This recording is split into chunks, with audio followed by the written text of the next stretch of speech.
옛날부터 우리 민족은 예를 중요시하며 동방예의지국이라 불려왔습니다. 그러한 우리 민족에게 커다란 오점을 남긴 풍습이 하나 있습니다. 그것은 바로 고려장입니다. 여러분은 고려장이라는 풍습에 대한 이야기를 한 번쯤 들어보셨을 겁니다. 고려장은 고려시대에 늙거나 병든 부모를 자식이 산속 깊은 곳에 버린 채 죽기를 기다렸다는 풍습입니다. 자식된 도리를 떠나 인간으로서 도저히 이해할 수도 없는 파렴치한 행위입니다. 스스로 예를 중요시하고 동방예의지국으로 불리우던 우리 민족의 어둡고 감추고 싶은 풍습이라 생각해왔습니다. 그런데 이것이 한 외국인과 일제강점기 시절 일본인들이 만든 거짓된 우리의 풍습이라는 사실, 여러분은 알고 계셨습니까? 사실 우리나라의 역사서를 보면 고려시대에 고려장이라는 풍습이 존재했다는 것을 증명할 자료가 하나도 없다고 합니다. 하지만 고려시대에 부모에게 못된 짓을 하거나 불효를 하였을 때 국가에서 형벌을 내린 기록은 많습니다. 역사서 고려사에 보면 대악이라는 구절이 있습니다. 말 그대로 큰 죄라는 뜻인데, 조부모나 부모를 구타한 자는 참형, 부모에게 욕을 한 자는 교수형, 실수로 부모에게 상해를 입힌 자는 도형 3년에 처한다 라는 구절이 있습니다. 여기서 참형은 목을 잘리는 형벌을 말하고, 교수형은 목을 매달아 죽이는 형벌입니다. 그리고 도형이란 인간으로서 자유를 일정 기간 제한하고 강제 노역을 시키는 형벌입니다. 이렇듯 고려는 부모님에게 불효를 했을 때 국가의 법으로 엄히 다스렸던 나라입니다. 즉 고려장이라는 풍습이 생길 수 없는 환경이라는 뜻이죠. 그런데요, 어떻게 고려장이라는 말이 생기고 또 누가 만들었을까? 고려장이 현재 알려진 폐륜적인 풍습으로 처음 나타나 기록된 것은 미국 국적의 윌리엄 그리피스라는 사람이 1882년 일본에 머물며 발간한 은자의 나라 한국이라는 책에서 처음 나왔습니다. 이 책은 미국에서 인기를 끌며 1911년까지 총 9판의 개정판이 출간되기도 했습니다. 이 책에서 처음 한국이 고대 사회에 노인을 산채로 유기하는 고려정과 산신이나 바다의 신에게 사람을 제물로 바치는 풍습이 널리 퍼져 있었다라고 서술하고 있습니다. 그런데 이 책의 내용이 상당히 엉터리가 많습니다.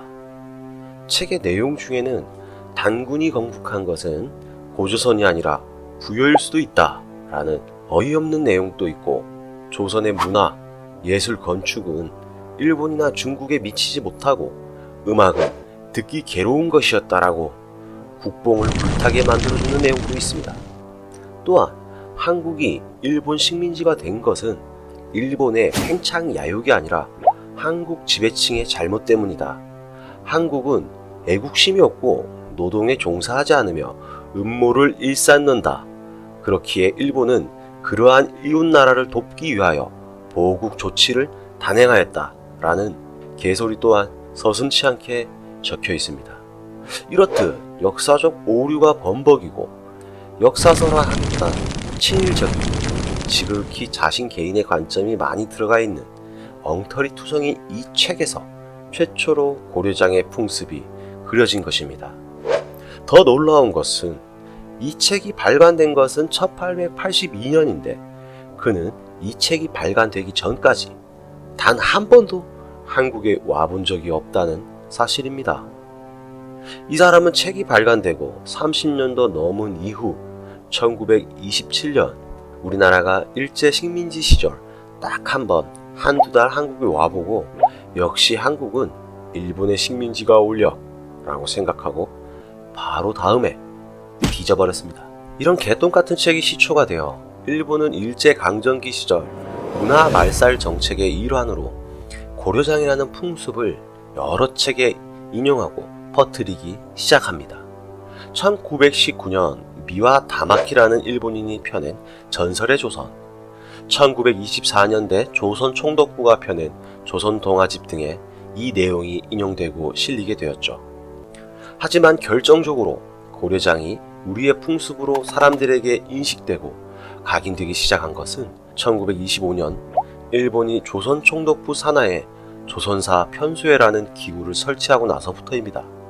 이 조선사 편수회는 말 그대로 한국의 역사를 일본 지네들 멋대로 우리나라의 역사서를 편찬하기 위한 기구입니다. 일본은 한국을 영원히 식민 통치하기 위한 방법 중 하나로 한국인을 세뇌시키기 위해 노력했습니다.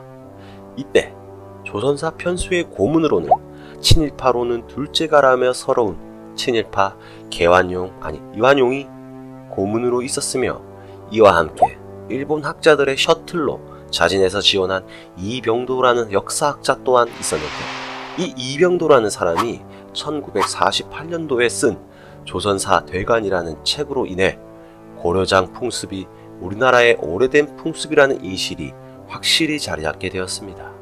일본과 친일파들의 조선사 편찬의 목적은 확실했습니다. 첫 번째, 조선 사람들이 자신의 일, 전통, 역사를 알지 못하게 함으로써 민족의 민족 문화를 상실하게 한다. 두 번째, 그들의 조상의 무능과 악행을 들추어내고 그것을 확장해서 후손들에게 가르침으로써 그 조상을 경시하고 멸시하는 감정을 일으킨다.